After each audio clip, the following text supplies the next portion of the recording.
Thank you for coming. I think by your very presence at this event, you've all proven yourself to be the coolest, hippest, most culturally alert people, not just in Orange County, but maybe upstate New York. So Yeah. yeah. So take it. I'm Barry Howard. I'm on the board of this library, and this is our latest author circle event. I'm really, really happy that Mark Rozzo has been able to come up here from Brooklyn to talk about this just terrific book. Everybody thought we were crazy. There's Hopper, Brooke Hayward in 1960s. Los Angeles. Mark and I have become friends through the medium of a painter and man around town. My name is Duncan Hannah. There's a longer story, but I've got to know Mark. He's pretty much done everything that you can do in the scribbling trade. He's been an editor and writer at the New Yorker, at Men's Vogue, Town and Country, a good long stint in Vanity Fair, edited T magazine for a bit. He's done it all. This book, which took him, how long did it take you? About 4 years or something like that? Something like that. Yeah. Maybe. It took a lot of work, but it's about, as you will see, about our two principals, Dennis Hopper, whom you know from Easy Rider and Blue Velvet and other movies, and Brooke Hayward, who's Hollywood royalty. I'll get into this. And 1960s Los Angeles, and it's a very starry book. I'll get out of the way in a second. It's very starry and smart. So if you like your cultural history smart and with just a ton of celebrities, and also a great sort of implied rock soundtrack, this is your book. We're very lucky to have the perfect person to interview Mark for this book. Katie Rosman, who you know is our neighbor, who also writes just killer pieces killer reported pieces for the New York Times style section. If you own a big hot yoga studio and you get an email or a message from Katie Rosman, it's been a bad day. It's a really bad day. So this will go on for 45-50 minutes of conversation with these two sterling people. There'll be time for questions. There are books for sale. I've read this. This has been reader tested. You will not be disappointed. So here we go. Mark. Guys, for coming. Thank you so much for making it out here on a gorgeous Sunday afternoon. We're so happy to have you. And the book really, really is wonderful. And I know I always say that about the authors who come here, but I really mean it this time and every other time. But this time. Okay. As you'll all know, when you, actually, let me stop myself. We were going to start by, Mark was going to read a couple pages from his book. That it gives you a feel. It's really like mise en scène. It takes you to a place, and that might help sort of set the table for some questions. So would you like Yeah, to I'd love that? to read just the first 3 pages, and also want to say thanks to Jerry for bringing up you for being here. What a perfect Sunday drive to come up to Tuxedo from the city. So this is from the prologue of the book, and as I said, it's the first three pages. In the fall of 1961, Brooke Hayward was coming down with a case of what she called the transcontinental blues. The air of Los Angeles turned brittle as the humidity level descended towards zero. The Santa Ana winds were rasping and harsh. A drought made the Santa Monica Mountains and Bel Air canyons tinder dry. It was the season, as Joan Didion would later write, of suicide and divorce and prickly dread. Pleased though she was by her recent shoot for Life magazine and her first appearance in a feature film, Brooke felt like an exile. I missed the seasons, New York City, my apartment overlooking the planetarium, the theater, museums, friends, she recalled. In particular, she missed her father, who loathed LA almost as much as he loathed his daughter's new husband. He was enraged by the couple's move to the West Coast, just as has been by their hasty wedding in New York 3 months before. The tense emotional détente between father and daughter would endure for years. Brooke also missed her little sister. October 18th marked a full year since her death. Now the second anniversary of the death of her mother was approaching too. It was just around Halloween that her new husband vanished. Brooke called all over town, but no one had seen him, or if they had, they weren't telling. On the topic of marriage, he had once said, "I won't be easy to live with. I go off on strange tangents. Why, I might not even come home for 3 days." 3 days stretched to a week, and there was still no sign of him. It pained Brooke, sitting in their little rental house at the top of Stone Canyon Road in Bel Air, to admit to herself that her father had been right. This man was pure trouble. She decided to move back to New York with Jeffrey and Willie, her toddler sons from her first marriage, and write this second marriage off. It was a disaster. Her missing husband was Dennis Hopper, a fellow actor who had become a teenage movie star in the 1950s after he'd appeared in Rebel Without a Cause and Giant. Dennis had a reputation for waywardness, and Brooke never would solve the mystery of his whereabouts that week. But one hot night in early November, under a moonless sky and with the Santa Anas whipping through the eucalyptus trees, Dennis slipped back into the house and got into bed next to Brooke. She pretended not to notice. She'd let him have it in the morning. Brooke never had the chance. That Monday morning, November 6th, the fire reared up in a patch of brush north of Mulholland Drive. Driven by 50-mile-an-hour gusts, the flames refused to be contained. Brooke was readying the boys for school when she saw a pair of fire trucks racing up Stone Canyon Road. While her husband slept, she watched the man across the street run out of his house and stand there, looking up toward Mulholland Drive through binoculars. He started loading his station wagon. Brooke shook Dennis awake. He opened his eyes to find a scene that was already tipping toward chaos. She, "I'll come back and get you." He, "We gotta save something." Brooke hurried Jeffrey and Willie into the car for their daily ride to the John Thomas Dye School on Chelan Road. They'd be safer there. Dennis grabbed a Milton Avery painting, a reclining nude that had belonged to Brooke's parents, off a wall, and as Brooke was about to pull out of the drive, threw it into the car. "I thought he was nuts," Brooke remembered. There was no time to save the Chinese tapestries that Dennis's father had given them, or the books, or the photo albums, or the toys. What ensued was a day of surreal hell scenes as the Bel Air fire came roaring down the canyon roads. Stradella, Roscoe, Stone Canyon, on its way to consuming more than 6,000 acres in the most destructive conflagration in the region's history. Burning shingles wafted through the air, picture windows crumbled, and carbonized patio furniture floated in swimming pools. Low-flying B-17s buzzed overhead in a rust-orange sky, dropping borate solution. Nearly every fire department in the city was dispatched to Bel Air as the flames climbed 50 feet and the fire jumped from house to house, road to road, canyon to canyon.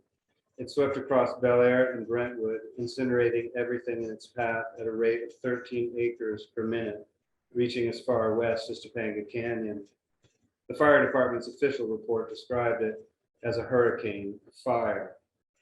The family's accounts of that traumatic morning are a Gordian knot of conflicting recollections, oft-told stories, and smeared impressions formed amid the calamity that was building on Stone Canyon Road. Over the course of the day, Brooke drove through corridors of flame to retrieve the boys and return to Stone Canyon, while Dennis set out on foot, pulling obstinate neighbors out of their burning houses as he made his way down the hill toward Sunset Boulevard. When Brooke made it back to Stone Canyon, she found the scorched street closed to traffic. Her husband was nowhere in sight. In Nathaniel West's novel, The Day of the Locust, a painter toils day and night on an apocalyptic canvas called The Burning of Los Angeles. The Bel Air fire made that cataclysmic vision real.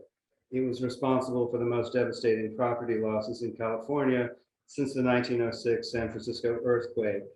and it was responsible for the destruction of Brooke and Dennis's house at the top of Stone Canyon, among the first of nearly 500 houses to burn that day.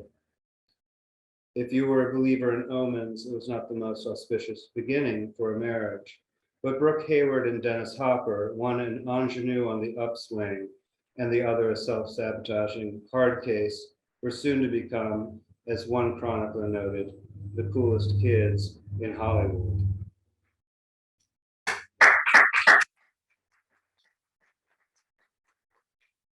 That was great. Thank you. And thank you to the Tuxedo volunteer fire department. Perfect timing. Amazing. Yeah, sound effects and everything. We run a full service Yeah, operation. I'm impressed. So, and it does, I mean, it is a great beginning, and the fire comes back, obviously, into the narrative in ways I wanted to ask you about. But as a journalist, I mean, this is just such a great idea for a book, because every story about people you want to tell really needs a bigger story behind it. And every big story you want to tell needs people to help you reveal it. And this is just such a great marriage of two fascinating people with really different backstories that are not quite equally interesting, because Brooke's sort of early days are somewhat more interesting than Dennis's, though his are pretty interesting too. And then just the sort of development of Los Angeles from a movie studio town to a city that is more broadly about art and culture. So how'd you come up with the idea? Oh, wow. Well, it was really, it was long a morning, I would say. I have always been fascinated. I'm an East Coaster, but I was always fascinated by LA and its history and its cultural history. In the late 90s, I guess it was 1998, I got a job on the LA Times writing about books for the book review, which was a standalone thing in those days. And it was during that time that I started spending more time in LA. I was going there, I mean, not all the time, but once or twice a year. And being the East Coaster that I was that kind of person who would go to LA and want to have a martini at Musso and Frank's, or find out where the Ferus Gallery was, or drive accidentally on purpose past Brian Wilson's house on Bellagio Road. I had this kind of zeal of the convert. And then working for that newspaper, which of course the consciousness of LA and its cultural history there is very strong. And there's also, anyone who's lived in LA or goes there knows, there's a sizable chip on the shoulder of Los Angeles, especially in terms of the way that it's perceived by the rest of the world. And so I think I was also charged with this sort of underdog spirit on behalf of the city and its cultural significance. So anyway, so I started getting interested in architecture and art, and of course the music. I loved the whole Sunset Strip scene of the birds, and I was really trying to figure out a way to connect all of these. And I started thinking, maybe I want to write a cultural history that would weave these threads together in a tapestry, but I couldn't really figure out, how I would do it. Is there a story?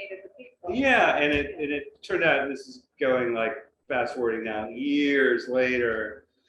Well, one interstitial moment along the way, I have to say that I was having, more than 10 years ago, 2009, I was having lunch with Peter Biskind, who wrote the book Easy Riders, Raging Bulls, which is kind of the established tome on the history of the New Hollywood. We were at the Spotted Pig in the Village, and I described for him this inchoate sort of idea of a book that I'm trying to describe to you. And he said, if you want to write about LA in the 60s and art and all that stuff, there's one person you should talk to. And I said, well, who's that? And he said, Brooke Hayward. And he said, I'll give you her phone number. So he wrote down Brooke Hayward's number, on a scrap of paper and gave it to me. Of course, I never called. I was terrified by the idea of just picking up the phone and talking to Brooke, somebody who didn't know me from Adam. So I let it sit. But weirdly enough, about 2 or 3 years after that, I met Marin Hopper, who was Brooke and Dennis's daughter. And since Dennis's death in 2010, she'd become the steward of her father's photographic archive and was bringing out these interesting books of her dad's pictures. And we at Some Magazine got together and worked up a slideshow and made captions, and we just hit it off. And I think the fact that I've been thinking about what I came to see as the world of Dennis and Brooke, that I had that in my background, it allowed us to communicate.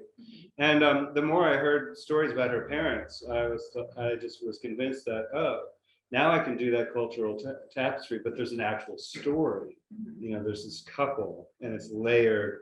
There could be narrative shape, vivid characters, emotional resonance, and I can, because of who they were, where they went, who they knew, now I could talk about the Bel Air Fire and the Ferus Gallery and the Watts Rebellion and the Sunset Strip riots and the Easter Love and all this thing, because they were connected to all of it. They were really at the center of everything in LA in the 60s. So I want to talk about Marin in a minute because I know her in a different. Oh yeah, okay. But so you know, as I was reading the book, I had a sense that in a way you're describing with my thoughts that were slightly different, that there's like a zealot quality to the, not just, well, to them, just like a million things come up. And, you know, like the Tiffany, the townhouse that, you know, Tiffany, the jewelry company is now in, wasn't that? Cartier. No, it was Tiffany that like, that was it Leland Howard's father. Well, I guess you would know better than me, but. Well, it was Maisie Plant, who would have been Brooke's, you know, step. Oh, yeah. Great grandmother had traded the string of pearls or traded the townhouse on Fifth Avenue for the double strand of pearls. And that's actually the Cartier headquarters now. And then, which is worth a lot of money. That the pearls actually went south. They were proved to be worth like 150. Yeah, something like that. Yeah. And then there's like but she loved the pearls. Yeah, Clarendon Court. Yes, that's right. Someone was the U.S. Attorney, the Southern District of New York. That's Brooke's grandfather. Rackets comes up, which actually in Tuxedo Park there's a Rackets Court. Oh yeah. And a million other things. So was that? So I know you were anticipating, as you put it, like broadly, the L.A.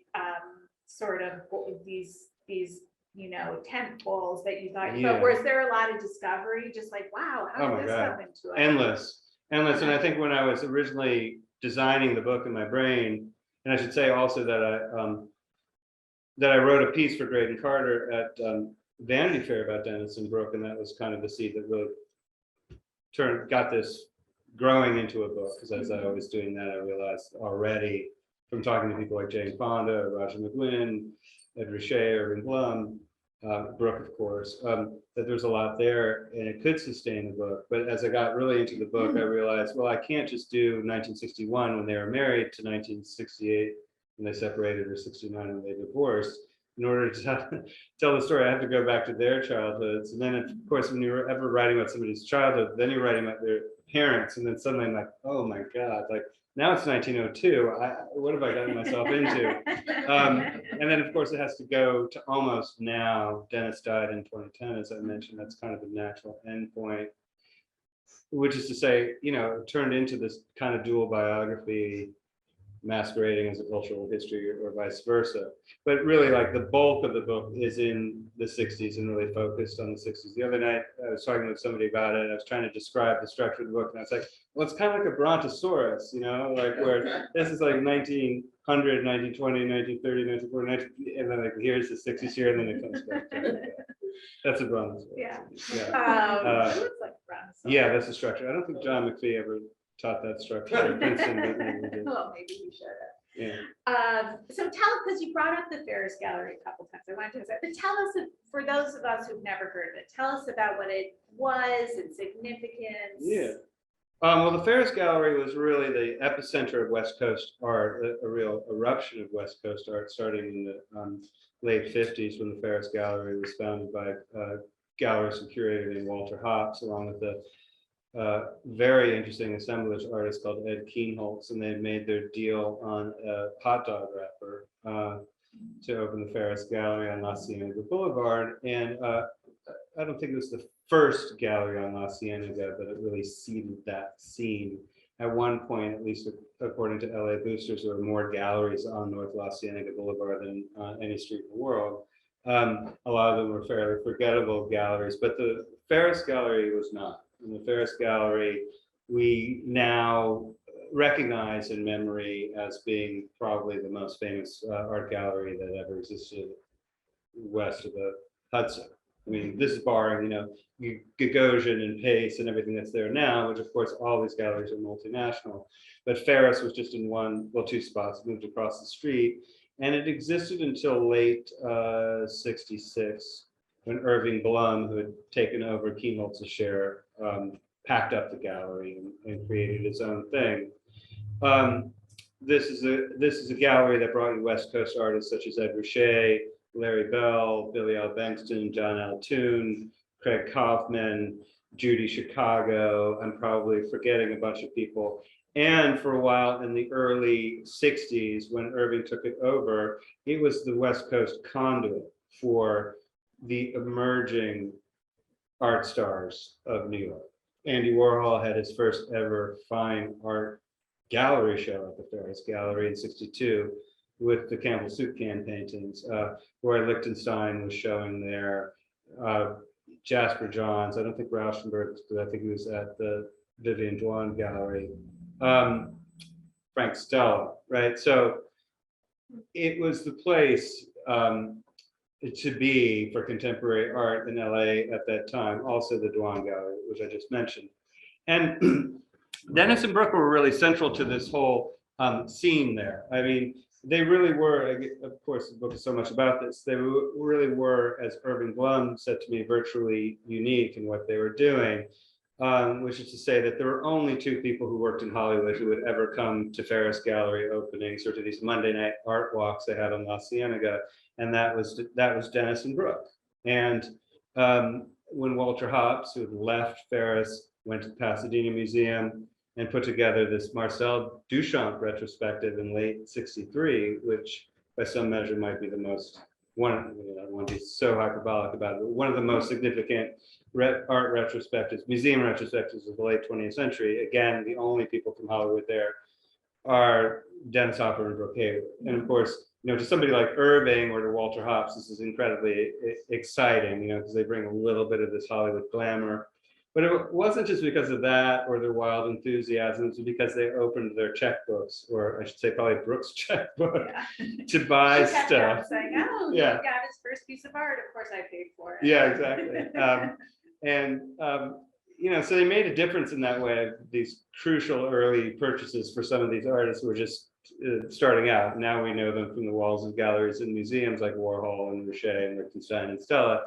Then it was kind of like you were sticking your neck out and maybe spending $100 on a Campbell soup can painting, or the giant Ed Ruscha standard station painting that they put in their den was something like $780. So they put them in this house, the house that they bought after that one burned down, which I described as something like the de facto living room of 60s LA. So they cram this place full of this vanguard art, and then all these crazy things that Brooke loved to collect, old Americana, Belle Epoque, we call it kitsch or camp now, but some of it was museum quality. But you never knew, week to week, month to month, who was going to be coming through the doors of 1712 North Crescent Heights, this place they bought in the Hollywood Hills. Because it could be the Fondas or Jack Nicholson, or it could be Terry Southern or Joan Didion, or it could be Tina Turner, or it could be all the Ferus artists, or Andy Warhol, or it could be Black Panthers, or it could be the Hells Angels, right? Which there was 20 of them slept over one night on the floor at 1712. So I love thinking about how in this very intimate way that the sort of concentric circles of recognition for this weird new art, pop art, which a lot of newspapers were deriding as stupid, basically, is being exposed. The tomato soup cans got canned. They got canned really hard.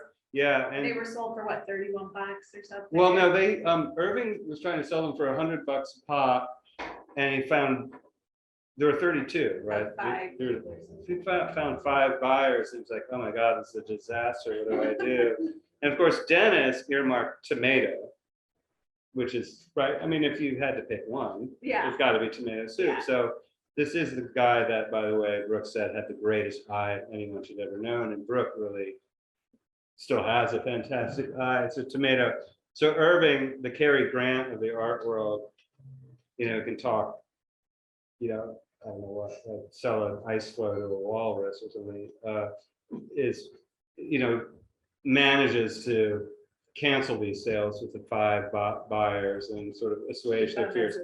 So he kept them as a set, which proved to be utterly genius, totally prophetic, and utterly transformative to the art of Andy Warhol. This is the first time you see that sort of seriality and repetition in Warhol's work. And he said, you know, Andy, why don't you let me keep these together? What do you want? $1,000? Okay, $100 a month. That's $31.25 a painting. So Irving kept them all, right, until 2006, I think it was, where he forked them over to MoMA in a combined gift and sale of $15 million. Which now, I mean, I hate to get into the money thing, but Probably under, he should have. oh my God, how much? I mean, it's literally almost incalculable how much those 32 paintings of MoMA are worth now. $500 million. Yeah, who even knows? Yeah. And it's funny because Irving Blum's son is now a big Hollywood That's producer right. of, you know, the Jordan Peele movies. Yes, and you makes know? scary movies. Yeah, Yeah, and yeah. it's done very well. He's done very well too. Starting with the Blair Witch Project. Oh, that's right. So it was all about the marketing and Oh, anyway. yeah. Oh, I should add that Dennis and Brooke did get their Campbell Soup campaigning because after they agreed with Irving, okay, you can have it. Dennis did go into the Virginia Dwan Gallery in Westwood and talk to one of the guys there, John Weber, and saw behind his desk there was another one. And he said, "What's that? I thought they were all like Irving had all of them, but Warhol had done a one-off of a Ferus type, and it was tomato." Yeah. And so he asked Weber, "Well, how much do you want for that?" And Weber said, "I don't know, $75." And so, you know, they got a discount. And then there was the argument about should it go in the kitchen, in the living room. It ended up sort of on the entrance of the dining room, compromise. You know, That's what marriage is all about. Exactly. So this is sort of a small thing, but one little part of the book that I loved was you laid out, and I also came up with a couple other examples of the like continual overlap between the Sullivan Hayward family and the Fondas. Yeah. And I thought of another one, which was that Katharine Hepburn, who was having the affair with Leland, and Henry Fonda, Hank, were in On Both and Pound together. Yes. Okay. Anyway, you're welcome. But tell us more about that. But I think it's funny. I often think about that. Yes. Yeah, the Haywards and the Fondas. Explain it. I'll explain it. Yeah. I mean, they were almost like one extended family. So Margaret Sullivan, the actress who was Brooke's mother, had before she married Leland Hayward, had been married to Henry Fonda, and so you know, this is going back to like what I was saying before about having to go back to beginnings. It's, you know, spent a lot of time in the Brooke Hayward papers in the public library. You know, some of us here probably have read Haywire, Brooke's very celebrated, well-known memoir from 1977. Well, the library has her early drafts of the book, as well as all of her interviews that she conducted with people. Like, gosh, I mean, it was like, of course, the Fondas, even Charles and Ray Eames, and so many different people. And there was an interview with Peter Fonda, and I don't think she used this bit in Haywire, but Peter told Brooke, paraphrasing, but it was something like, you know, when I was growing up, I forever felt like a planet traveling between two solar systems, that of the Fondas and the Haywards. And there was a shared sort of sibling sense among the Hayward and the Fonda children. And they loved getting together and conjecturing that maybe Hank and Maggie were still in love, or were they still at it? Sometimes like they really had a rapport. And you know, they would say that, you know, they never saw Hank really so happy or expressive outside of visiting Maggie and Leland at their, you know, all these kinds of things. And of course, Jane, well, Brooke was the oldest of all of them. She was kind of the rebel and the ringleader and the troublemaker. Jane was certainly like coming right in there, right behind her, absolutely. And they were best friends growing up and through much of life as well. And I guess one place to leave this for now is the very famous line from David O. Selznick. This was sometime in the mid-50s when Jane and Brooke were teenagers and they were out in LA at the same time.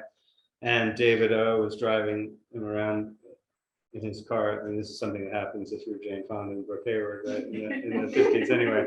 So the great producer of Gone with the Wind, really the most legendary Hollywood producer of all, just says, you know, apropos, who knows what, just says, it's Brooke will be the movie star, not Jane. He said this sentence, which of course, you know, I'm sure neither of them ever forgot that. Yeah, yeah.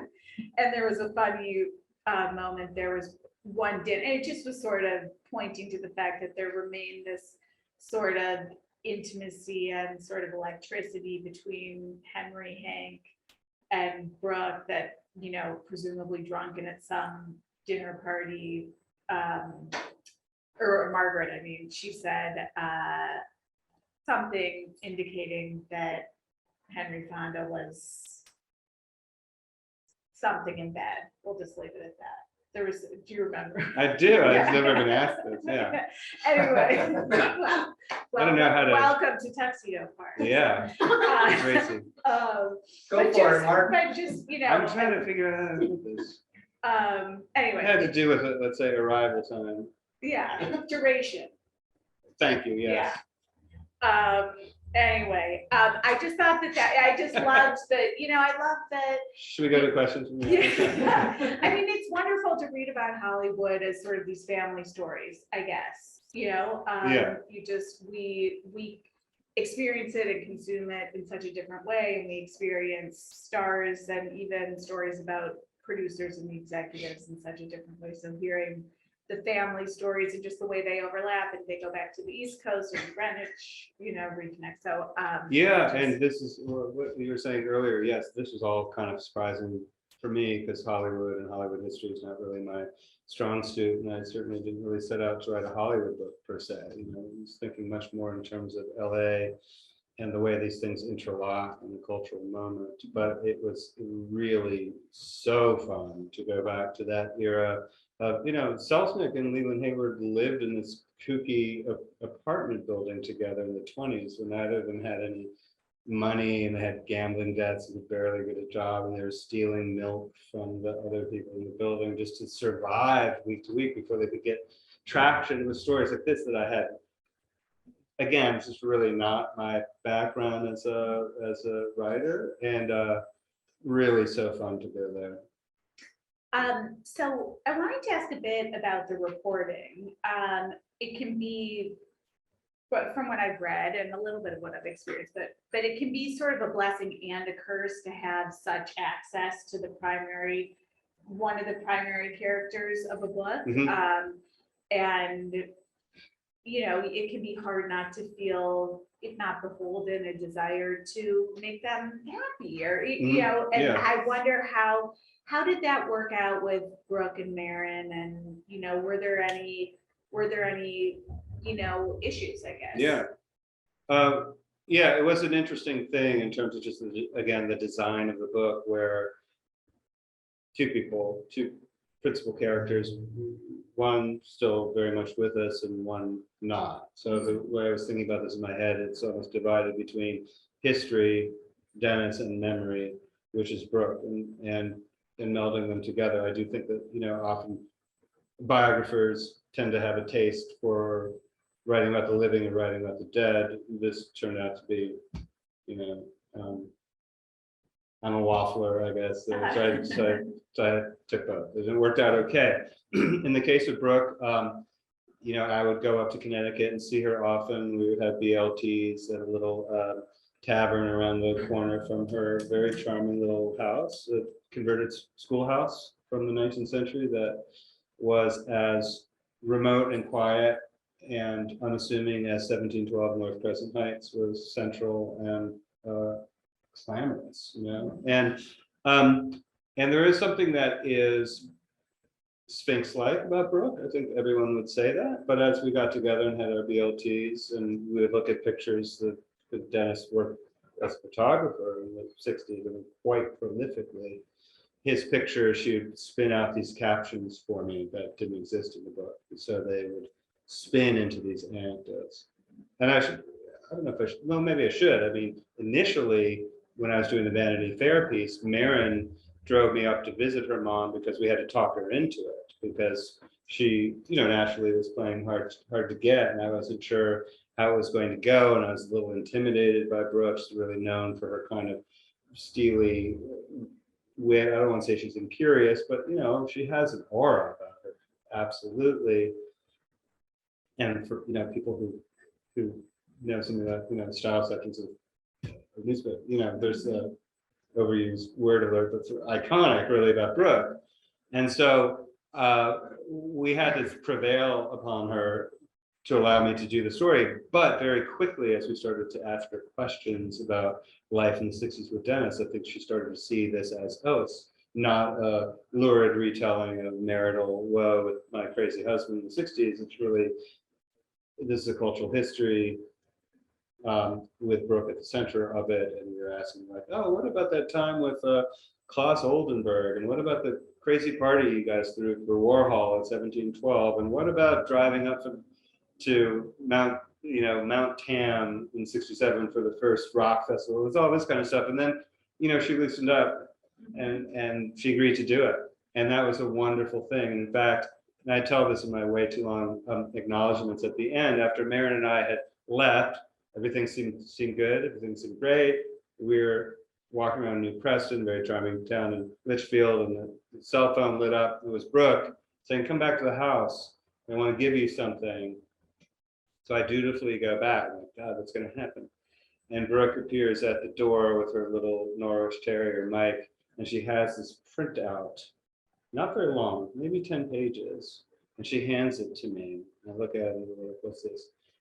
It was basically this précis for the book she never wrote after Haywire, which was meant to be for Canuck, and it was going to tell the story of her years with Dennis, because Haywire ends at 61. And she never did it, in part because Dennis threatened to sue her. She just thought, you know, this is the life's too short category. I'd love to do it. And anyway, that just, there was something about that just cut me to the quick. And also thinking of a writer of Brooke's ability not being able to tell her story. And was she happy with the book? Yeah, she seems really happy. I have no clue if she's read it or not. That's the thing. And she'll call and say, you know, how's it going, dear boy? And, you know, things like this. And, you know, I went out to visit her about a month ago. It's the last time I saw her. And I sent her some of the clips of the reviews and such. She doesn't have a computer, you know, she reads the Times. And she seemed to enjoy that. And she enjoyed the process. I have to say she was generous. Marin, as being the kind of family spokesperson, never got in my way, let me do whatever I wanted to do, and gave me full access to her father's archive, which I'm happy to say nobody else has had that access. Yeah. So I was able to not only look through all the contact sheets of the 18,000 images that Dennis created in the 60s with the Nikon camera that Brooke gave to him on his 25th birthday, basically 2 weeks after they met on this disastrous Broadway production. But gosh, they had in there, you know, yearbooks, you know, MASH notes from high school, failed film treatments, a lot of correspondence. family photo albums, and then the best thing of all is, like, you know, the baby book that every, I guess maybe like mom keeps of the kids until you get to being like third or fourth grade, and then inevitably peters out. But, you know, it has like the funny sayings and the heights and the pictures and yeah, and the first, you know, Dennis's first kindergarten drawing crayon, this tree. And I think I had that, you know, that any researcher has that strange, like, time collapsing, vertiginous feeling of like you're holding the stuff in your hands. There were Dennis Hopper poems. I mean, there's all kinds of stuff there, and I felt like this was an opportunity to tell Dennis's story in a way that hadn't been done. I've really felt like Dennis as a character. I mean, yes, it's wonderful that he, you know, became this kind of living legend character, and we all have a sense of who Dennis was. It's very unique, obviously, in the history of Hollywood, who he was, the presence that he had, the persona that he created. But I found that so much writing about Dennis, it just seems like mythology and misunderstanding, and he's so often reduced to a kind of like, Dennis was so wild, you know, Dennis was so crazy. I really wanted to look at him in a way that I think he may have wanted to be perceived, which is as a creative person and as somebody trying to make art. So having that access was really helpful. And then, of course, in reporting, there's so much archival deep diving from the Smithsonian to various archives at the public library and being out at the Getty, and the Gene Stein papers were crucial to me. Gene Stein wrote Edie, and Weston Eden, who died maybe 5 years ago, left her vast trove of oral history documentation, I guess we'd say, to the public library. It turned out that she not only interviewed Brooke, who was a good friend of hers, but she'd been interviewing Dennis Hopper going back to 1973.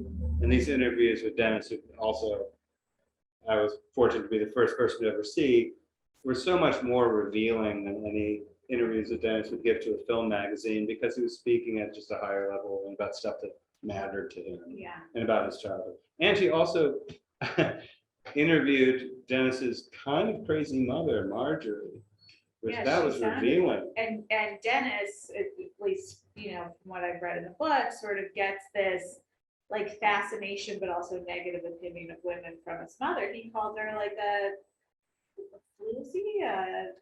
He suspected that she'd been a floozy in the war. Oh yeah. That when his father was off doing something mysterious, and in fact, Dennis was convinced that his father had died in the war, and then it was covered up. It was this very screwy situation. This was in Dodge City, where Dennis grew up. But he thought his mother, who was a very talented athlete, a swimmer who had designs on the 36 games in Berlin, Dennis coming along in 1936, kind of put the kibosh on that. But Dennis, and to an extent, Dennis's little brother David, suspected that Marjorie was in love with his French pilot or something, because they were training pilots in Dodge City, and she was running the municipal swimming pool, and she was young and she was very pretty and engaging personality. And so so the way that Dennis described it to Gene Stein was that this was, you know, like guys and cigarettes and drinks. It kind of gave me a funny feeling about women, and because obviously his attitude about women was it's, you know, well, we'll open it up to questions now, but his background it paints a very interesting picture of the middle of the country, literally Kansas. You know, dead center. At a you know, also a complicated time in our country as we're in right now. But it seems like Kansas was, you know, Dennis says what he learned about, you know, discrimination is not to like anybody who discriminates. His next door neighbor they were next door neighbors of an Orthodox rabbi, and those were their best friends. That's right. You know, it seems like he was raised in really this very heterogeneous, respectful, sort of multicultural way. And you know, anyway. No, that was interesting too. And also, his family growing up in Kansas were real like FDR progressive Democrats in a pretty Republican part of the world. I mean, a Republican part of the world that, this is Kansas in the early 20th century where really everything would be about decency and fairness, I think you could say across the board.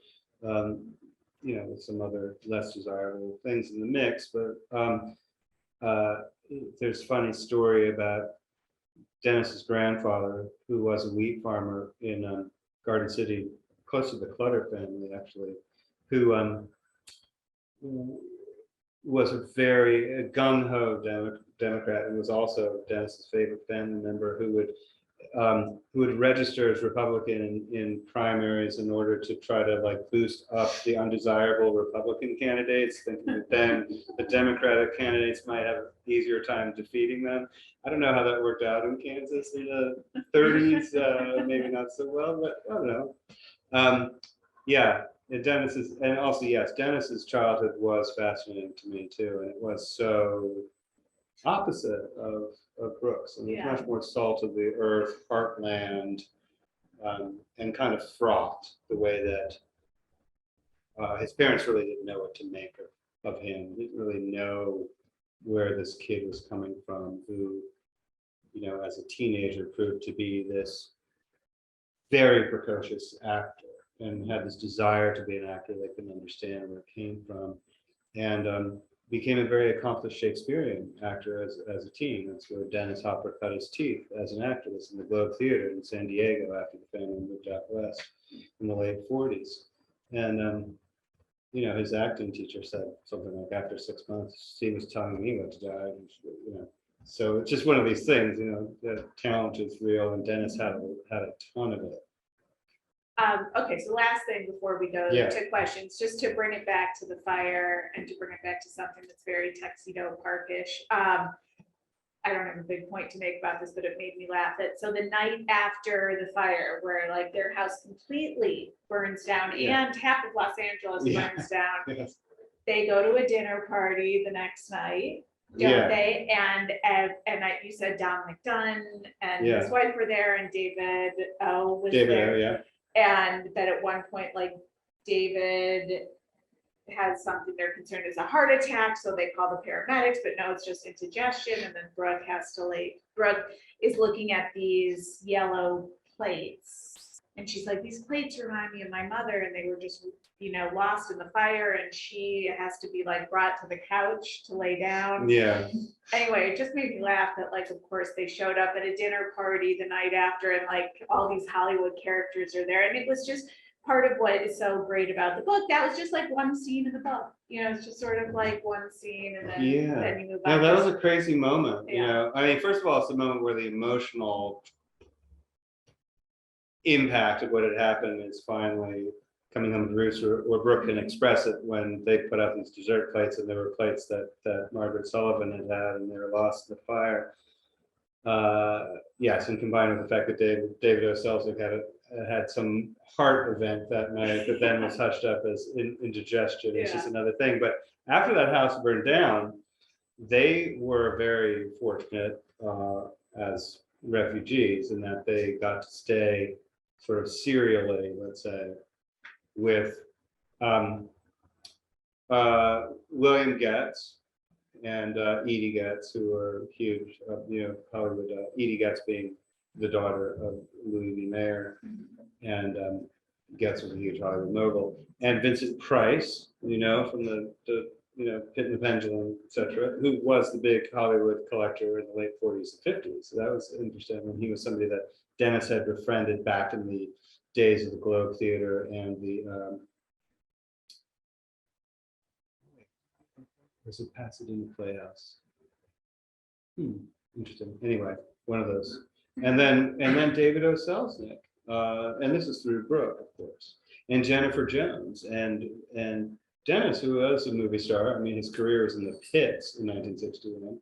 Just couldn't believe that he and his little family were living under this roof up on Tower Grove Drive, this incredible house that belonged to John Gilbert, the silent screen star. with Jennifer Jones walking around, doing yoga classes, and he really saw them both as being such huge characters. And this is Dennis Hopper, who liked to tell the old Hollywood lines like "We will bury you," right? He really had it in for these people who felt like were his tormentors, but he marries Brooke Hayward and lives in David O. Selznick's house, so it's complicated.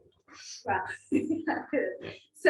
so let's give everybody a chance to ask some questions. Yes. So I have a point, a plug, and then a process question. All right. So the point is that I think all of the artists that you mentioned at the beginning of this conversation all have exhibits or pieces on exhibit at DIA Beacon, just up the river, 20 miles from here and on the other side. That's true. That is true. The plug is, and correct me if I'm wrong, that we here at Tuxedo Park Library have a free pass to DIA Beacon, which is nice. to all Tuxedo Park Library card holders. That's the point. Also Storm King. And also Storm King. Wow. I'm The sold. question, the process question is, so with a career in journalism, I was interested in how that way of thinking translates into writing a book. And now having done both, which do you prefer? Oh gosh, I mean, I do like them. I do like them both. I think I might like books better. At least this one. I like being able to kind of stretch out and really immerse. In my career as a journalist, so-called, is kind of mixed insofar as for most of the early part of it, I only wrote criticism, I guess you would say, mainly on books, but other things. And it was later that I started doing longer reported pieces and profiles and quasi even maybe investigative is giving too much credit, but some of those pieces I'm thinking of that required me to look at congressional records and things like this. I mean, I always love the research and the sifting aspects of things. And I really love that with this. I really loved also being able to meet subjects in their environments. Again, people like Ed Ruscha, and or talk to them on the phone, which was the case with Jane. I didn't really get to hang out with her, but we communicated that way. But all these interesting characters from that time, I felt very lucky to get them when I did. All that is sort of like a reporter's dream. And then to have the time to sit and marinate it. I mean, I did write the book fairly quickly because I had a deadline. I had to do it, during the pandemic. It sort of all happened then, that first year. But I was very conscious of not wanting to write like a 400-page feature story for magazine. And there are aspects of writing feature stories that you can pipe into a book that you feel like kind of gives you kind of an advantage in some ways because you understand compression and maybe shape, and structure, maybe more. But also, when you're writing a book, it's a slightly different key and there's a little bit more air and there's a little bit more room. I loved all of that. And just trying to maybe like bring the tone down to a acceptable level. Make any sense? Yeah. I mean, you've done both too, so. Yeah, and but then you miss out on sort of like having the buzz of having a story. It's longer. It's much longer before the thing comes out. Yeah, I mean, you're isolated for such a long time. In the case of my book, I don't know how it was with you, but like I didn't show any of it to anybody until it was done. So in that way, it's very isolating as opposed to you turning your piece to your editor and you get feedback really quickly, and then the fact checkers are all over it, and so different. So my favorite detail from the piece is the really jaw-dropping one that Brooke and Dennis met on a Broadway adaptation of Mandingo, which is not a play I think is likely to be revived any century soon. Doesn't sound like But my favorite scene in the book is that party that takes place in Malibu in the mid-60s, where cultural worlds collide. They do. Yeah. And I wish you would describe some of that. It's a I would love to. Wonderful piece. Oh, I love that. And I had a long-standing fantasy of just writing a standalone piece about Jane Fonda and Roger Vadim's July 4th, 1965 clam bake, I guess you could say, in Malibu. And if I could back up just one bit, for fear of talking too much about this, I feel like there are two big parties in the book, and they're kind of bookends, even though they're not like the beginning and the end. But September '63, Brooke and Dennis throw this huge party for Warhol's first trip to LA. And this is a thing where, you know, Warhol said this was the greatest thing that ever happened in my life. He had never seen an environment like 1712 with all this art on the wall by people he knew and some he didn't know, with the crazy antiques that Brooke collected. That was really her sort of métier, and her contribution really to all this was really seeing this totality of how this house could almost feel like a life as art installation. And at that party, there was like, you know, some of these Warholians showed up, the Ferus Gallery artists were there. And then for somebody like Warhol, I think of it, you know, he's looking across this room and it's like living pop art. You know, there's Troy Donahue is there with Suzanne Plachette, and Sal Mineo is there. Peter Fonda, he says, looks like a preppy mathematician. And they're all like doing the Watusi and the fruit and the mashed potato, and Klaus Oldenburg's wife elbows off this Ed Keenholt's creepy assemblage, falls off the table and breaks in the middle of the floor. You know, there's, you know, they have a hot dog cart they hire on the street for this little New York touch. Everyone's drinking, everyone's, you know, smoking things, and that felt like a thing, you know, and a real like a mixing also. We take all of this for granted now, but some of the mixing that was happening in 1712 felt like a new way of, a new version of society, really.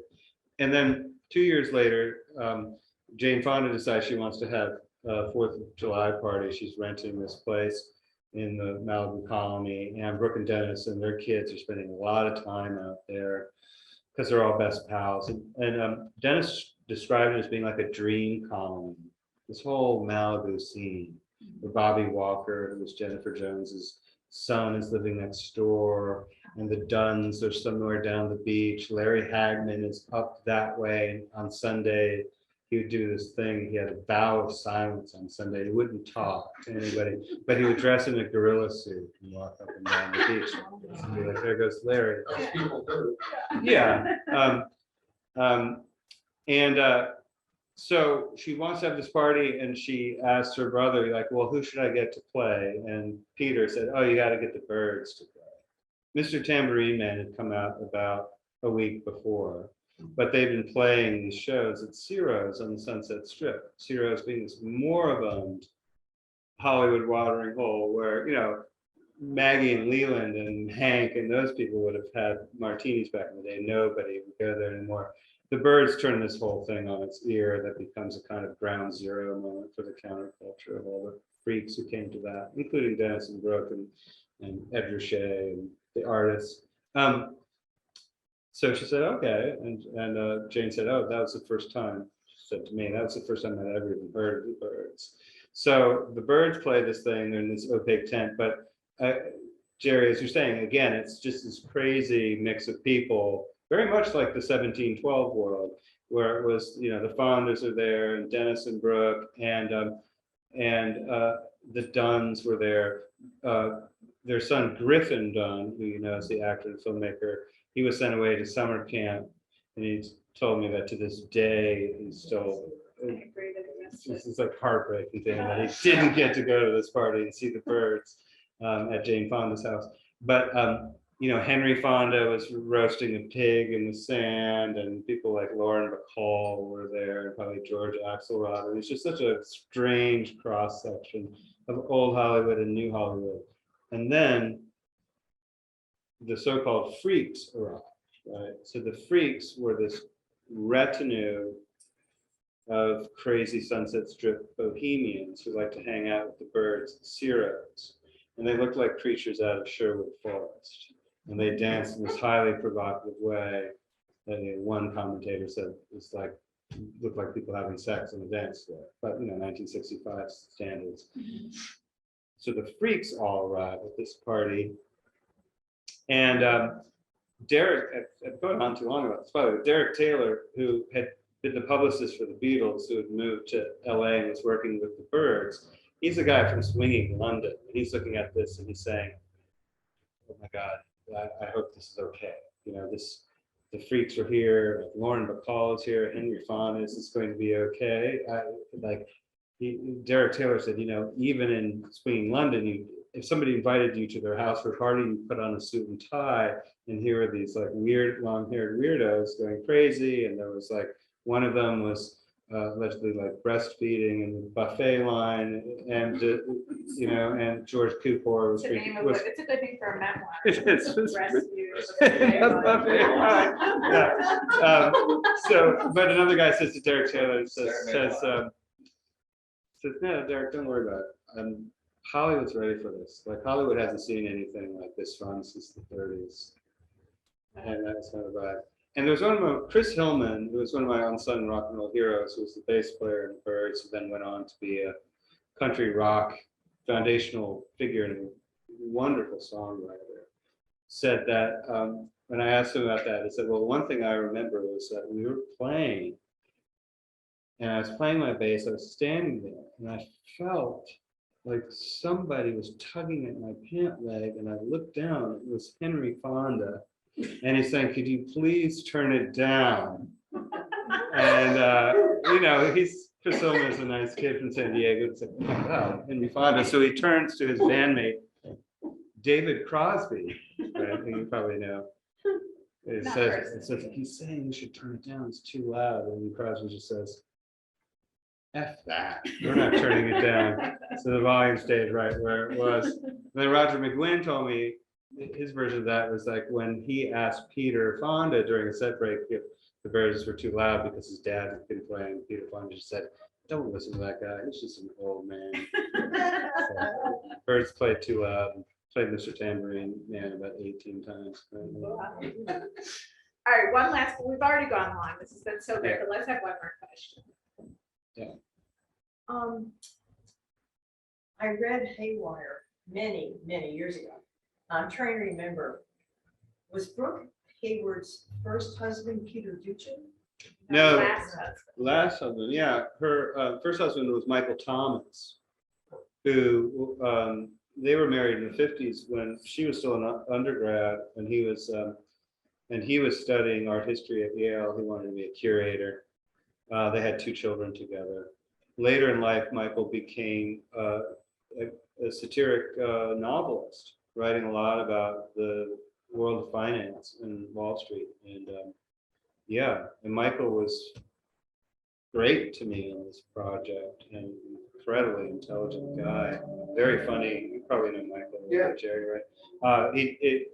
Michael died just over a year ago.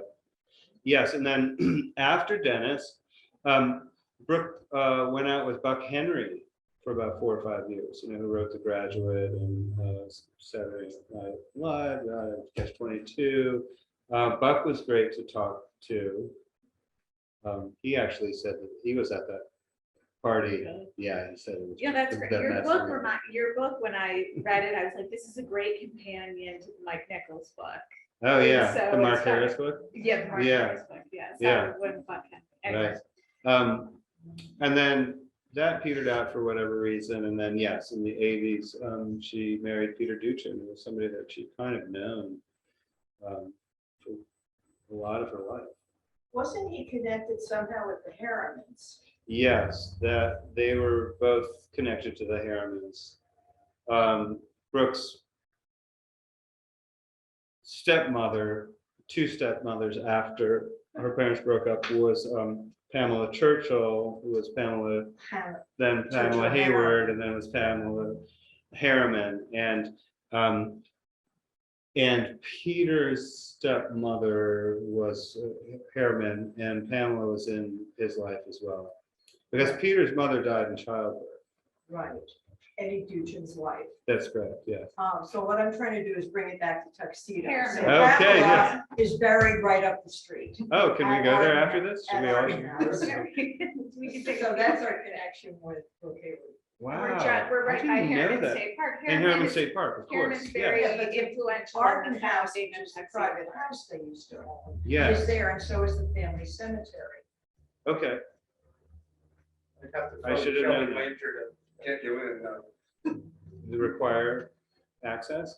So it's private, yeah. Oh, okay. Yeah. No, that's We could make it- fascinating. We I could make didn't it, know we could make it happen. We I'm just sure would we need can to do get that. it organized. that. Yeah. Okay. Well, that's great because that means you'll come back. I'll come back anytime. Yeah, and this has just been fabulous. We are Thanks so so much. grateful to you. Really, the book is great. Everybody should buy it and read it. And it's just something really to be proud of. So Thank you so much. And I should say, just in closing, that Ed Richet, the artist, he really liked the cover, which was cool, but he also thought the title should have been "Everybody Knew We Were Crazy." That's his edit. Everyone's an editor, right? Yeah. All right, thank you so Thank much. you.